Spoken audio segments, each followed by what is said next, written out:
It's campaign 2025 in Mansfield, and today we are talking city council. And we have a city council candidate in studio today. He is running for place 5, which is a special election coming up on the May 3rd ballot. And in the studio today, Eric Rozak. Welcome to About Mansfield. Great, Steve. Thanks for having me.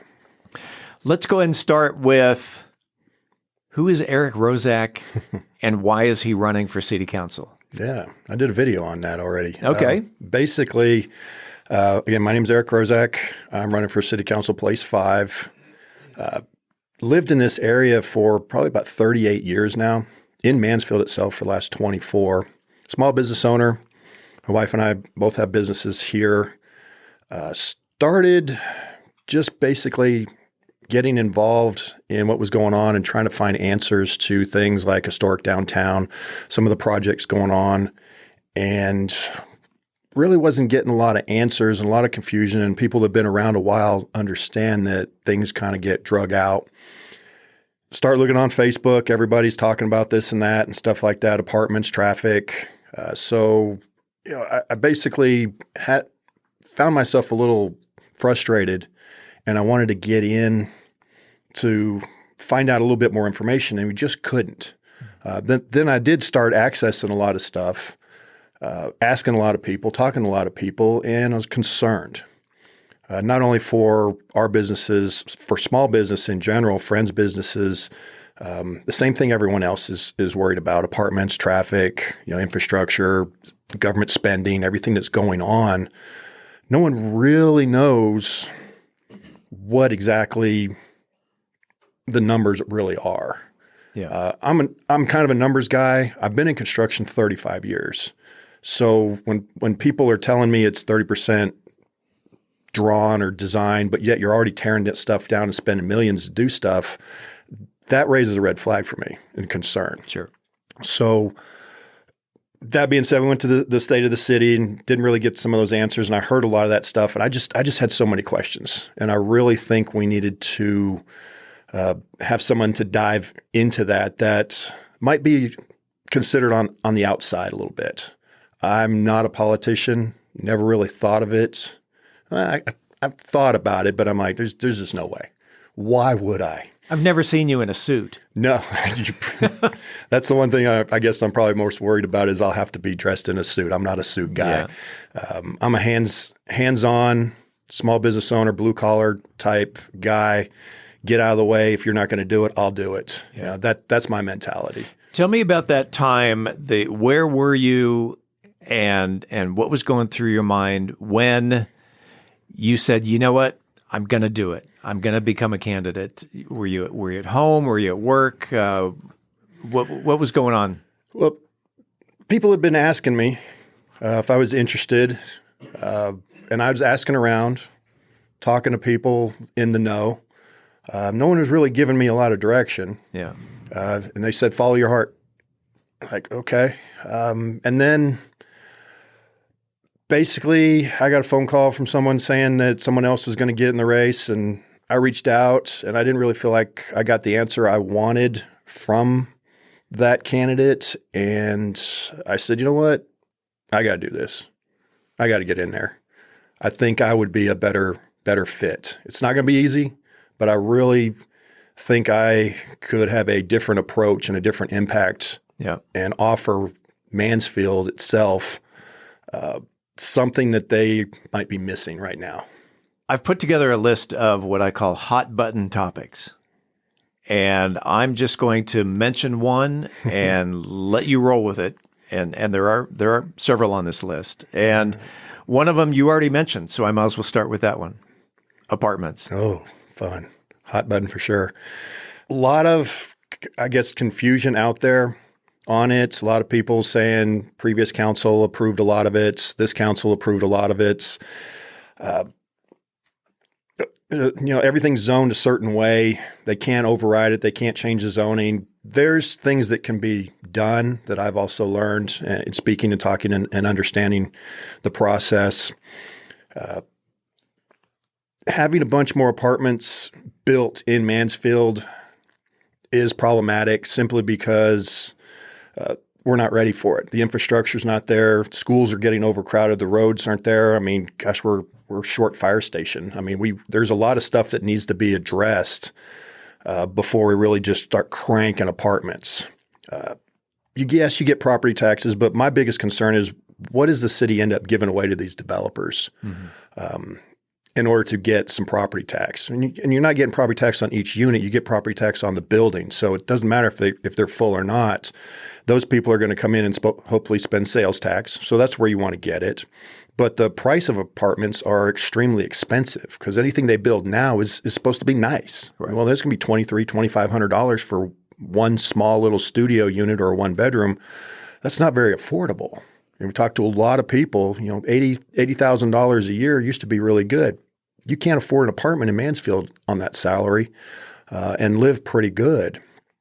So that's really not an answer when I look at the overall reason for Mansfield growing. We've got limited land, but the infrastructure itself around where they want to put these apartment complexes or where they are putting them, a lot of it's on the outskirts. People think that's Mansfield, but a lot of it is actually on the outskirts of Grand Prairie and Arlington. But we're getting the traffic.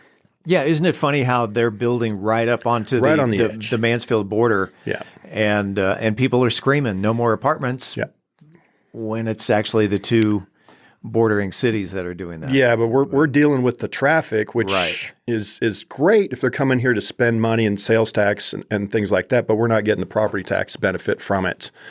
So that's stressing out the infrastructure for sure. The other thing is a little bit of the approach that people might not understand is the mixed use. That actually is kind of code for apartments on top of businesses. Right. My concern when it comes to that is more apartments, more residents, expensive, but you also have businesses down below that are paying exorbitant rents for those spaces. So like a Clear Fork or even or the newly developed downtown Arlington has mixed use. Yeah, the thing is, the council seems to be really interested in courting a lot of the big guys, or MEDC seems to be interested in courting the big shopping structures, the HEB, the Sam's, the Cosio, stuff like that. They're going to crank a lot of sales tax. Lowe's and Home Depot do a lot for the area. The small guys, the small businesses are the ones that are going to go in these spaces. And if they can't afford it, and the local businesses have to be able to afford it. If they can't, you're going to have vacancy. Thus, you're not going to get sales tax. Right. Thus, you're going to have basically blight, and you're not going to have occupied areas, and those residents are going to move out because there's nothing for them to walk to. We want to be a walkable city. That's kind of hard to do as big as they are across all the areas. Some areas obviously will be walkable, great, but in Texas it's 110 degrees. You're not walking very far. You want to be able to drive. So some of this stuff needs to be self-sufficient in its area. And if we're missing out on some of those small businesses coming in because they can't afford it or they go out of business after a year, those structures, those developments aren't going to be as they estimated it would be. The return on the investment would not be as good in the time frame that they're projecting in order to pay for this stuff. Thus, the taxpayers can be on the hook for some of this stuff. Ready for hot topic number 2? Oh, sure. The Mansfield Stadium. Everything I've looked into so far, I'm not necessarily against it or for it. What I'm concerned is the area. I've requested all kinds of documents from the city, road plans on many developments that are going on, infrastructure, because, there's people that said it's fine. I don't see it as fine. I don't think a lot of residents see it as fine around town. Things need work. Concerns that I have for the stadium is, okay, you've got a water park, you've got baseball fields, you've got the stadium, you're going to have High Five, you're going to have condos, technology center. I think, as far as I can tell, you're going to have one or two roads, each direction, 2 lanes, each direction going around now. You get 500,000 people in there. It's spring and summer especially. Traffic's going to be horrendous. So there's an infrastructure issue that concerns me right off the bat. The budget, in the design phase, this is where the construction mindset comes in. In the design phase, I've heard that we've saved money. Okay, well, I look at it different. I think we spent money having to redesign things in order to save the money. We could have asked those questions up front. That's where my mindset would come in, thus not wasting some of that sales tax dollars that we're trying to recoup. The funds they've got are trying to pay for the stadium in itself. That's fine, but you're also going to surround it with other mixed-use developments, meaning more apartments or things like that. Hotels are coming in too. That's a lot more traffic. It's a lot more sales tax potential. But when you take the same amount of money or same amount of people and spread it out over 15 or 20 or 30 different structures, you're not really getting the pure sales tax to pay for something you think you're getting. You're spreading it out. Yeah. Yes, you're going to bring in more people and you're going to get some. But some of the numbers, which I can't seem to get a hold of, but in conversations I'm having with people, it seems like the projections are aggressive when it comes to paying all that stuff back. That's a concern that I think needs to be a little bit more clear to taxpayers. Whether they voted for it or not, I understand that whole scenario. Bottom line is, if it's supposed to pay for itself in a certain amount of time, that needs to be accurate. And if it's not, that is a big concern because that will affect the taxpayers down the road and limit what we can do. So the $80 million construction cost, high, low, does that seem to bother you? Or? Well, again, how you're a construction guy, so you know what things cost. Well, I don't build stadiums, so I'm a little lacking on that particular thing.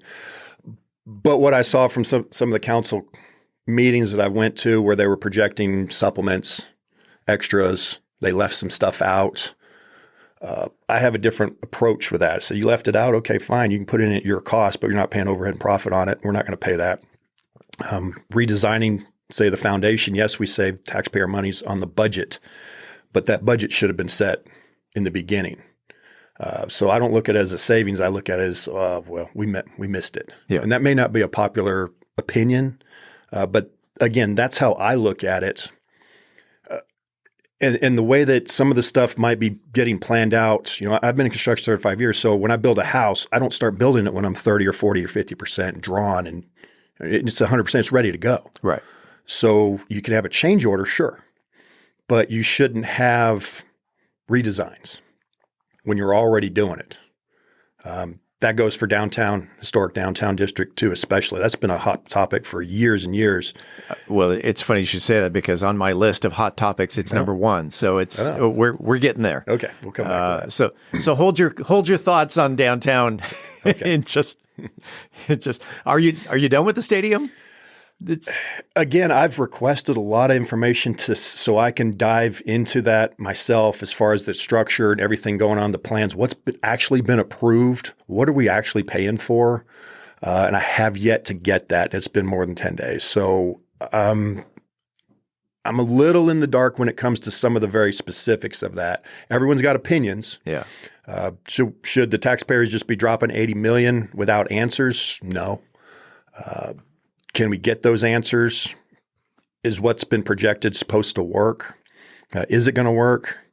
That's to be determined, I think. Mm-hmm. But I really feel like, and the council talks about transparency and stuff like that, and that I agree. It needs to be transparent, but it seems to be a little confusing right now. Okay. And I think we need some clarity on it because the area could be really nice. It's going to be an attraction, but that, again, brings a lot of people, a lot of noise.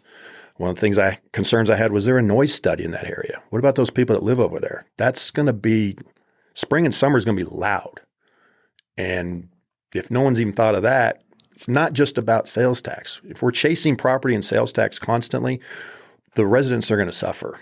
We really need something to basically try and catch up and understand the impact of the surrounding areas, the surrounding businesses and residents before we just chase everything because somebody says they would be cool to have it. Sure. Let's talk about downtown. Downtown redevelopment. I've heard everything all over the place from 14 years to up to 50 years. They've been talking about doing stuff. I mean, I've heard that people want to just plow stuff over and start fresh. I don't think that's the way to go. Historic downtown Mansfield, the Hunter Block needs to stay. It needs to be redeveloped. That's one of the reasons we moved down here. Yeah. My wife's studio moved down here is because she wanted to be a part of that revitalization. And since that happened, the last 2 years, we've been spinning our wheels trying to get answers, and everything I'm hearing is not good. Yet we keep moving pieces around on the board, and that only makes things harder. When I know that's coming, the water district, the townhomes, those are some of the things that are coming. We bought a bunch of land in there. I'm not against development, but again, if we're doing a mixed use development coming in here and we're bringing in more traffic, but we want to make it walkable, how are we going to do that? And if we keep stopping and redesigning, or we're letting one or two businesses dictate everything downtown, I really feel like that's the wrong approach. The city needs to make a decision, because we're losing business downtown. If you're going to revitalize a historic downtown like Arlington, Midlothian, Waxahachie, Burleson, that's where all the tax money's going. Right now, honestly, to me, it seems like a joke. Nobody's taking Mansfield serious if they're going to redesign the downtown. Yeah. It needs to happen. It needs to happen soon. Otherwise, it's just going to fall apart again. We've already lost 3 or 4 businesses this year alone. Isn't there already a plan for downtown? You mentioned the water district and moving the fire station, the tire stores leaving, the lot will be torn down. I would assume there's more to the redevelopment than yeah, there would have to be a lot more to it. And the water district, that's just phase 1 with the fire station's got to move. So that would be, I believe, part of phase 2. The lot and the tire station is part of phase 1. Again, in the revitalization of historic downtown, that means parades, walkable activities, haunt the block, all that kind of stuff. I'm pro all that, because that's what those businesses are for. We need to bring money to downtown historic Mansfield because, gosh, it's been here forever and we want it to thrive again. It's going to have some new and shiny all around it, sure. But we're making it very, very difficult by just doing this and that and then starting over and trying to refigure something out that may or may not work. It just seems to be almost the cart before the horse. I keep hearing people say it. I'm not supposed to say it that way because it makes me sound old. But and you're not. That's. But it just seems like we're lacking so many answers, and people are trying to do something, but they don't quite finish it, and they move on. Yeah. And I really feel like that's a problem, and it directly affects our business downtown, friends' businesses downtown. And being a small business owner, we know what it's like, paycheck to paycheck or no paycheck. And when you have the city rumored to be tearing up roads or not tearing up roads, landlords here raising rents, short-term rents. So you want to move out? Okay, I'll raise the rent. You go out of business, you can't afford it. That's what's been going on historically. That's what was going on years ago. That's what's going on again down there. They're going to try and take advantage of it. Right. Sure. But if you're going to put in new structures, again, with possibly residential units above other stores, and we don't store spaces, and we don't have our commercial spaces filled in downtown already, or these other locations, what's the point? You're not going to get any money out of it. You're not going to get sales tax. You're not going to get your business property tax out of it because it's vacant. So we have to be very mindful of that. And you've got to have a plan, because like I said, when the state of the city, they said it was like 30% drawn. And I went to the city and I sat down, with the planning department and asked about several of the projects going on that the taxpayers are paying for. Couldn't get any answers. You can find a nice drawing, but you can't find any numbers. You can't find any actual plans or constructions or permits. So me in construction, that's a problem. Right. So we're spending millions. It might turn out great, but it seems like it's not really task driven. Yeah. It's idea driven right now. And so on the council, if you were elected, you would help put them in the right direction? Well, I mean, obviously, I'm one of 7. Right. So I would be a different voice. I feel that a different way of looking at it. And I don't know if we can use this. Maybe you'll edit it out. But I look at stuff when I get on the council. I want to almost get in there and JFK files this stuff. I want to see what is going on with all this stuff. Mm-hmm. What is really going on? What are we really spending? What are we giving away to these developers? What are we getting them back in return? What's the time frame? What's the projection based on, the sales tax coming in? Does it all make sense? Is it a 5-year payout with everything being perfect, or is it a 7-year, 10-year, 15-year? We're only basing on 60 or 70% occupancy or whatever scenario is. That all affects the taxpayer money, because once these little deals are in place, you start churning businesses, all that starts to change. You build a structure, then you rip up the road a year later in front of it, it's going to affect that business. Right. And that's what I'm seeing right now all over the place. We really need to plan better and or catch up for some of these things that are coming in, for sure. Ready for the last hot button? Sure. The new city hall and its adjoining canals. Again, that's another thing I requested more information on. Yep. The South Lake feel, the San Antonio Riverwalk feel, cool. Why did we move the city hall? I get some of the swaps. I understand some of the return on investment. Again, what are the actual facts behind that stuff? But the city hall being, what is it, 60 million? I think that sounds about right. Yeah. To jumpstart development in an area that we can just have almost anybody develop and come in and start stuff. I get it. I understand some of the arguments on both sides. It's not as cut and dry, I'm sure. But the existing city hall could have been expanded. I know there was a bond for it. I know there was some wording, I guess, the way things have gone about using the sales tax versus having a developer do it. I'm worried about what's going in around it, if it's going to be sufficient enough to pay for all the stuff that's there, if it's going to develop enough. That being said, if it is, again, welcome traffic. Mm-hmm. That area is bad already. It's going to be horrendous when all that stuff is actually done. And when are we going to do all that? What's the time frame for all this stuff? Again, I requested a lot of that information for public records, and I still haven't gotten it. Myself, so that to see what the time frame is. All I got to actually see on that was the flyover at the city State of the City address. Right. The rendering that you see, which renderings are just that. They're not accurate. I hope they aren't, because it doesn't look like some of the things that would be adequate right off of that. The time frame and all the surrounding buildings. What is the anticipation? A rendering's great, a fly-through is great. But is it actually going to look like that? And how much is that truly going to cost? Or is this just going to be something they would like it to see, but they're going to go ahead and approve a bunch of stuff no matter what, just so they can have development there? Right. And that's a concern, because it is taxpayer money. If elected, Eric Rozak, what does success look like to you after your first year in office? Digging into a lot of the stuff as much as possible and grasping everything that's going on.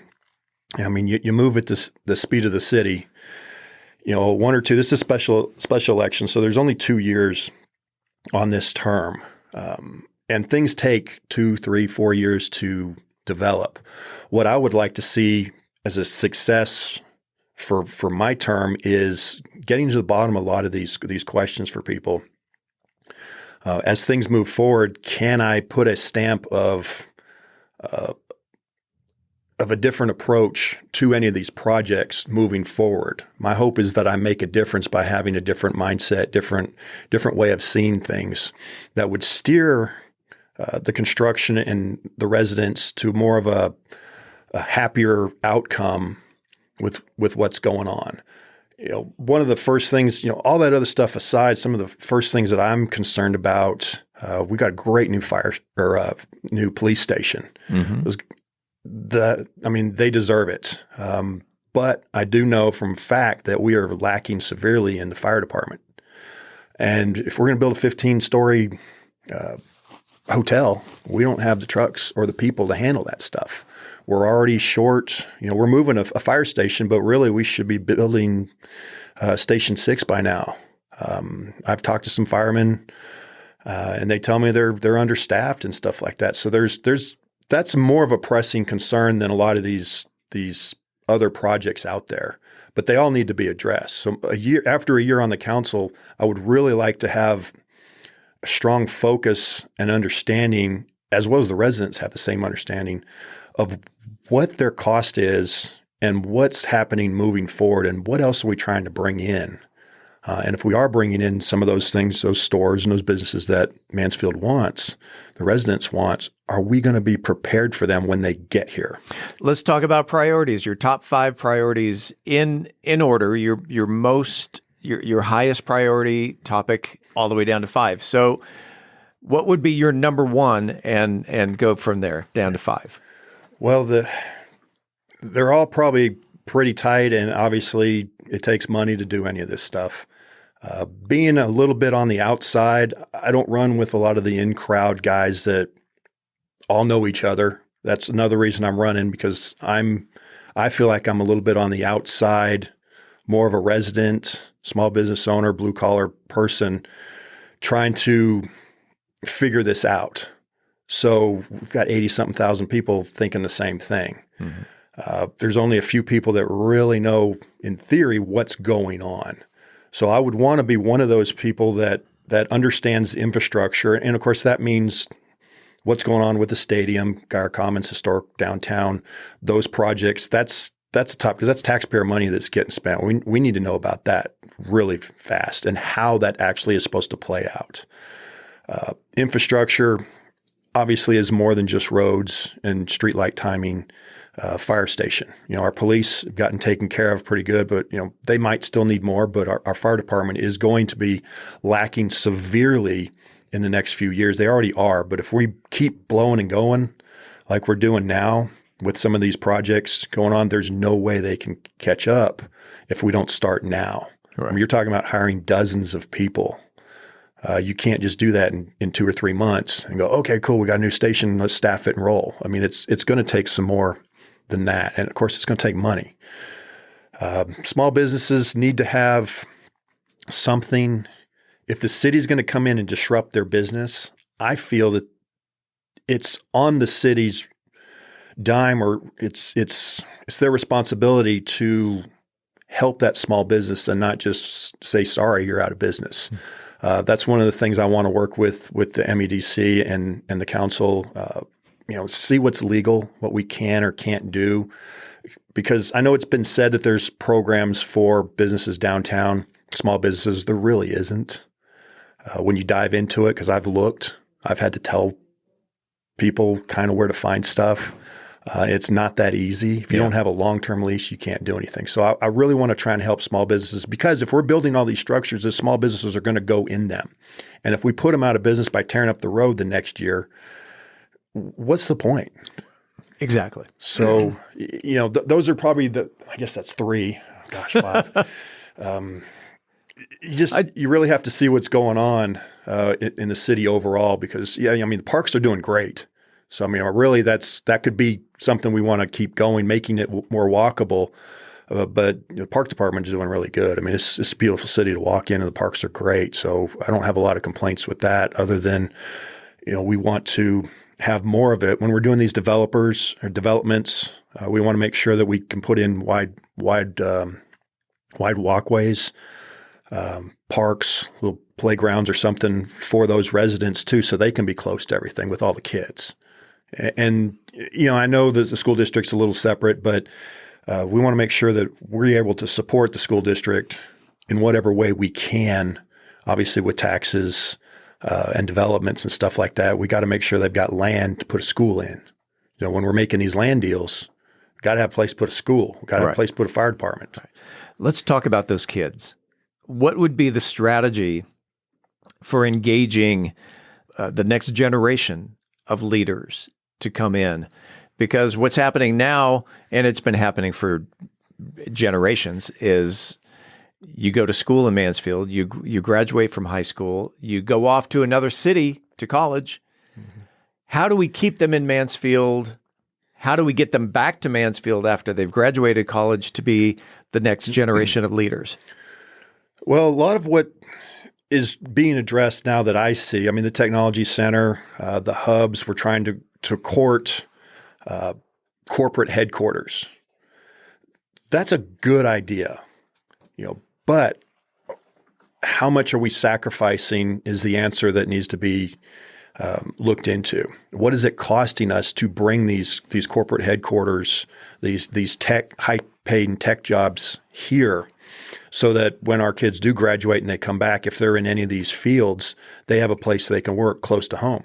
That being said, the average income in Mansfield is $158,000. Right.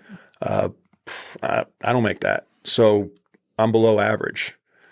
I don't mind saying that. That's a lot of money to make. You and me both. Yeah. Well, and if you're not making $80,000, when I started being an adult, a long time ago, making $80,000 was like, oh my gosh, if only. That's bank. And now it's like you got nothing in the bank. Yeah. Even though you're making that. So it's hard for anybody starting out after college and they get a $70,000 or $80,000 job starting out to actually move back here and not live with mom and dad. That's tough. We've got a generation that's growing older, so we're having our moms and dads live with us because we can't afford to put them in homes, and they're not ready for that. So, building a guest house or getting a bigger house costs more money. Sure. These are all concerns with keeping the family unit together in Mansfield, where they go off to school and come back, or they grow old, and we want to all stay together. Those are all concerns. I know when I moved here, we got a first house, $130,000. Those are $350,000 homes now. And they weren't that nice. They're starter homes. Oh yeah. So it's and being in construction, it's hard for me to understand that. But when I look at the taxes and everything like that, that's the biggest thing. The Tarrant appraisal. Our lot at our house, when they built the house, and this is, I didn't get to build this one, but originally it was probably $15,000 or $20,000 when they built it, when they originally developed it. But now when we're paying these taxes, all these new developments, that same parcel of land they're putting a house on, that's $120,000 lot. Now it's comped against my original $20,000 lot. So we're paying taxes on that. And it really shouldn't be that, because my neighborhood was developed 25 years ago, not last month. Right. So costs are dramatically different, but now we're paying taxes on the same value. It's great when you're going to sell the house, but when you're paying taxes, nobody wants to pay that. It's just a way of the system, unfortunately. But building more and attracting more expensive jobs is going to lead to more expensive homes, because people want nice things when they have nice jobs. So we have to try and find a balance on what we're bringing in here, because, there's only so many small companies, Jack in the Box, Chick-fil-A's, all that kind of stuff you can bring. And there's only so many H-E-B's and Costco's and Sam's, but you've got technology centers you can bring in. That's a wave of the future. But again, what is that going to cost us in taxes? Right. Where are we going to put them? And are they going to be homes, or are they going to be apartments? True. So, what's the one misconception about city government that you would like to clear up for the voters? Since I'm not in the city government yet, yeah, it might be a little bit hard. But I want to say that, man, you're in government, you're on the take. That just doesn't make sense to me in a lot of cases. You've got hardworking people that are trying to make a difference. That's the reason I'm getting in it, is to try and make a difference for my family, for our friends, my neighborhood, the town I've been in. I've raised my kids here. So, I've got a vested interest. Been here for, like I said, 24 years. When people just arbitrarily go off and say everyone's bad, everyone's this and that, I really think that's not fair. Yeah. I'm on my HOA, and man, if you get anybody to show up for a meeting, 2, 3 people on a Zoom call, Isn't that that's fun? Great. Oh yeah, it's awesome. I was an HOA board member, including a 6-year president. I was an HOA board member for 10 years. Mm-hmm. I don't wish that upon anyone. No, and being in construction, I ask simple questions like I'm doing now. So this history is repeating itself. I ask questions. What about this? Why are we paying this much for this? Nobody had the answers. Mm-hmm. So they asked me, "Hey, you want to be on the board?" I was like, "Well, okay, sure. How hard could it be? I'm going to get these answers." 6 years later, I mean, yeah, I've helped be a part of saving our HOA hundreds of thousands of dollars because all kinds of backstory there by running through some stuff. We had some good people on our board that wanted to work together and work hard. And that's what I see as a city council doing too. A lot of people taking a lot of flack from a lot of people.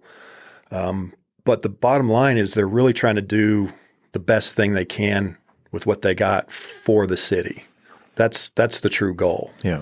They don't get paid a lot of money. So it's not about the salary. It's about trying to be a part of something and make a difference. And that's really where I want to be. I'm going to ask you one more question, and then we're going to get into something fun. So, because you've been on the hot seat for over half an hour now, and we got to lighten things up. So, before we get to that, is there a question that you thought I was going to ask that I didn't? And what would that question be, and what would the answer be to that question? Well, I can't honestly think I did too much because I know you're a great guy. You wouldn't just blast me out of the water off the top like that. So I didn't worry about it too much, honestly. Okay. All right. The fun question. Are you going to give me one though? No, I'm going to give you the fun question now. Okay. Every school in Mansfield has a mascot. Mm-hmm. The Tigers, the Eagles, the Wolves, and so the Broncos. I can't leave Summit out. Oh, the Jaguars. Mm-hmm. If the Mansfield City Council had their own mascot, what would it be? Ooh, I'm partial to Huskies. And why? So, because they're cute and they're active and they're fun, but I know that's probably not government. Bulldog comes to mind. I don't know. That's a fun question, but you kind of have to think about it a little bit. So the Mansfield Husky Bulldogs? Well, no, you don't want to mix that breed. That wouldn't be pretty, I don't think. I can't imagine a husky with a bulldog face. No, that's not good at all. A husky or a bulldog. All right. Yeah. Let's go with that. If someone wanted to reach out, someone wanted more information about Eric Rozak, where can they find that information? Yeah, you can go to our Facebook page or our website, Rozak for Mansfield, ROZAK for Mansfield.com. Same on Facebook. We do updated videos here and there. We've got several, and on those sites you can see several of our upcoming, get-togethers with some of the candidates to talk in different forums. I think we've got 3 or 4 of them coming up over the next month. Reach out to me directly with email. It's all on our website. I'm happy to meet, go talk to anybody. I want to know what Mansfield needs. Yeah. What can I do to bring to the council? Maybe some of the people that have been jumping up and down talking about stuff, but they don't feel like they're getting heard. I want to, and I'm sure most of the council people would say the same thing. I'm not trying to be special when it comes to that. We want to know what your concerns are. Where it's not it's a little bit more informal, where it's not you got to go up in front of everybody and speak, because a lot of people just don't want to mess with that. So if you wanted to reach out directly, go to our site, email me directly, and I'll try and find something out, or I'll get together with you. I'll give you a call. And see what your concerns are. I mean, that's what I'm here for. Rozak for Mansfield.com. Yes. ROZAK 4 FOR FOR. FOR, not the number 4. Rozak for Mansfield.com. Look him up on Facebook as well. Eric, you got any? I'm going to give you 60 seconds here at the end. We started off with an opening. Do you have any closing comments? Yeah, again, I want to ask for everyone's vote. If you're not going to vote for me, at least come out and vote because this is important. I think I would be a great asset to the city council, a different mindset, a different approach. Hopefully, as I'm talking to people, they see a little bit of a different person here. I'm not a suit guy. I'm a hands-on guy. I'm more of a blue-collar small business owner. Get in there, get it done. That's the approach I want to bring to the council. So May 3rd's the election day. Early voting begins April 22nd to 29th. Just get out there and vote because 80-something thousand people in Mansfield, we don't get a lot of people on these off elections, but every vote counts. And I'm asking for your vote for sure so we can help make a difference as Mansfield moves forward. I see the next 2 to 5 years as being crucial to Mansfield's future as all these things start to play out. It's really a very important time. So get out there and vote for Eric Rozak. Eric Rozak, good luck on May 3rd. Awesome. Thank you.